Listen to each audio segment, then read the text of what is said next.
Ngoja tuombe sasa kwa ajili ya mwezi wa sita. Mwezi wa sita ukawa ni mwezi wa baraka kwako. Mwezi wa sita Mungu wa mbinguni akakutangulie kuanzia tarehe ya kwanza mwezi wa sita mpaka tarehe ya mwisho wa mwezi wa sita. Mungu wa mbinguni akukumbuke, akupe nguvu na neema ya kumaliza mwaka vizuri katika jina la Yesu Kristo mwana Mungu aliye hai. Ukawa ni mwezi wa mafanikio kwako, ukawa ni mwezi wa baraka kwako. Mungu akakufungulia milango ya baraka katika mwezi wa sita, ukatembee katika mbingu iliyofunguka, ukiona Mungu akikutendea mambo makubwa na ajabu ya kushangaza. Mungu wa mbinguni akulinde wingi hapo. Mungu wa mbinguni akulinde utoka hapo.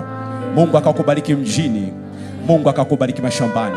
Wewe pamoja na uzao wako utashika hela na zitaonekana, utashika hela na utafanyia vitu vya maana katika jina la Yesu Kristo mwana Mungu aliye hai. Mungu wa mbinguni akukumbuke. Mungu wa mbinguni akumbuke watoto wako. Mungu wa mbinguni akumbuke familia yako katika jina la Yesu Kristo mwana Mungu aliye hai.